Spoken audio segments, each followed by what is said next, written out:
Be that.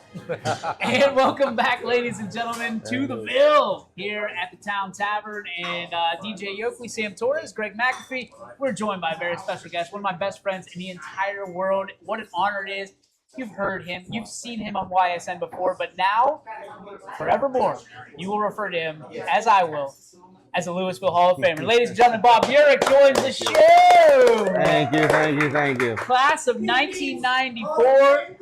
See, you're getting shout outs. Yeah, that's the man that got it done right there. You got a cat call, everything. Yeah, no. Class of 94, you're going in, well deserved. I mean, when you get the call, what's that like for you? Actually, I was teaching and at the elementary school, and the guy he called me and he said, "Where you at?" And I said, "I'm in the gym." And he actually came in and told me. So it's kind of like the knock on the door that they do. It was pretty cool. So he came into the gym and told me Mark Sigler tracked me down there. So yeah, it was good. I a long time ago heard a quote that team success is a prerequisite for personal success. And I played with so many good players on so many good teams that it made me look better than I was probably. But we had a lot of success as a team. And therefore, we got a lot of accolades as individuals, and we had some really good players and some really good teams. So it was fortunate. And then to be able to do things with the stadium and with the baseball field and that kind of stuff, just giving back to the community and being able to kind of leave a legacy for some, for the kids in the community. And so it's just been fun. Louisville is special in the sense that you can feel that everybody that is from this community has so much pride in this community. Yeah. Every organization, every team, every whatever it may be. You're no different. Why is Louisville so special to everybody who comes through? It's weird. You get a lot. There's a lot of family names. Like you just over and over again, you hear, the Maddie family.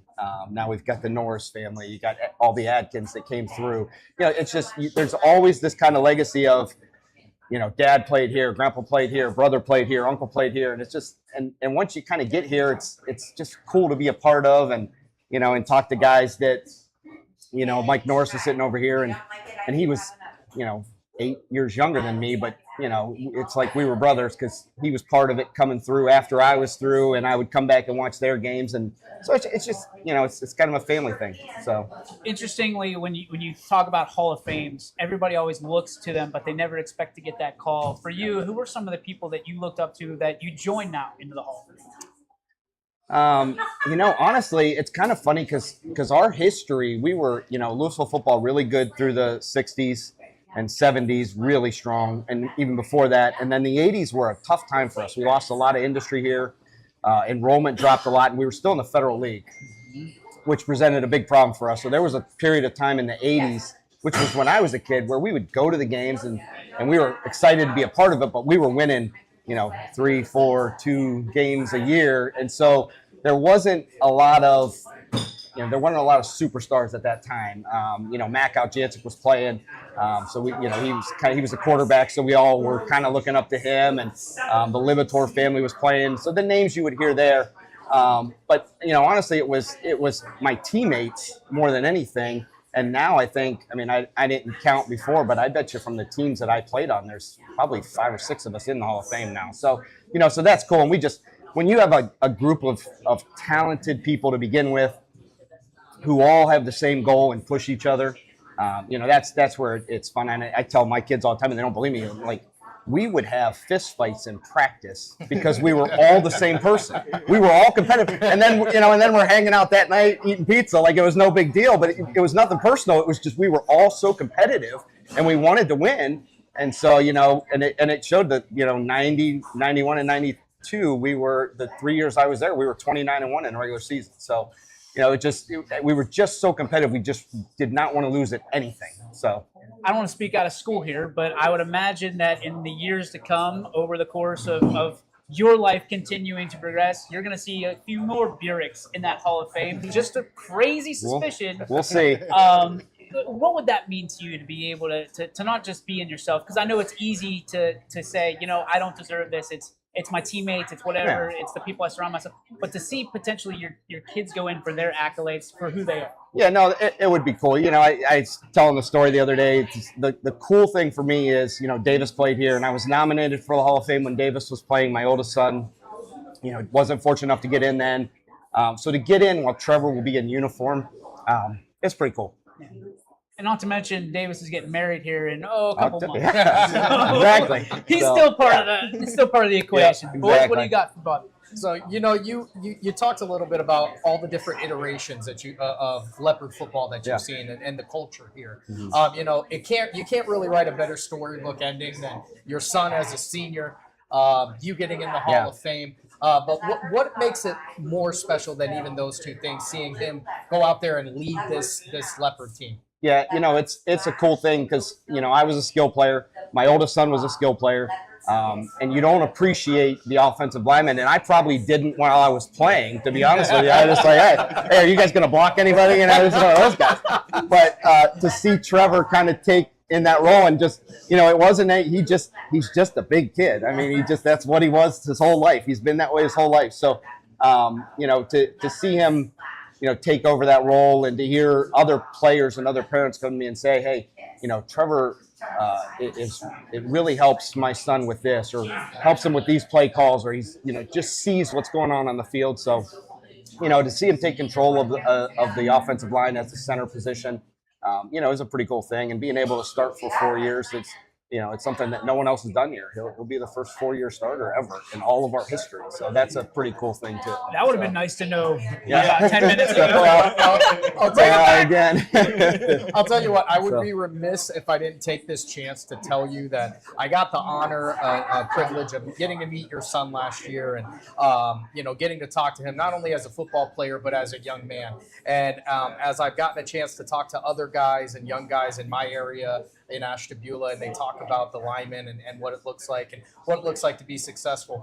Your son is one of the ones who I always bring up, not just as a player, because I look at a kid who was giant and God gave him all these gifts and he never takes, that for granted, and that speaks a lot to you. So I wanted to take. Well, I appreciate that. And that's we talk about that in our house all the time. There's different classes of people. You have people who are given talent that don't use it, and they're successful a little bit, and then you have people who weren't given talent and they work their butts off and they're successful, and then you have the people who were given talent and they work their butts off, and those are the guys you see on Saturday and Sunday. So, where do you fall in that realm of people, and who do you want to be? So.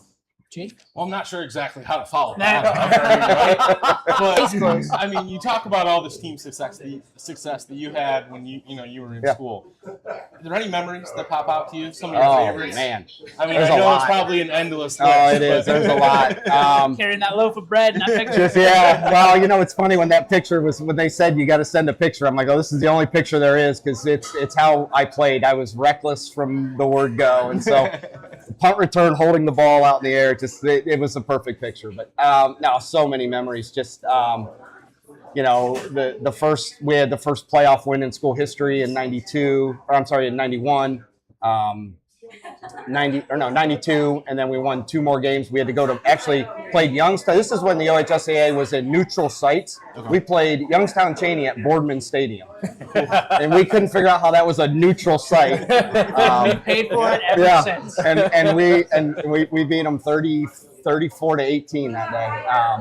And then, we lost the fuss story in the regionals there, and they ended up, they had Damon Moore, who played for Ohio State, played in the league for a little while, and they were really good. But probably the biggest memory for me was, quick story, we're playing Minerva, week 10, my senior year. We're 9-0. They're I think they were 8-1 maybe, or 7-2.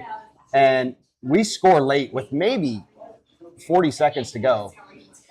We were losing to make it a 1-point game, and I was the kicker, and not a very good one. And I come over to the sidelines, and I'll never forget that we called timeout, and our coaches are huddling, and our head coach goes, they're figuring out what play we're going to run to go for 2.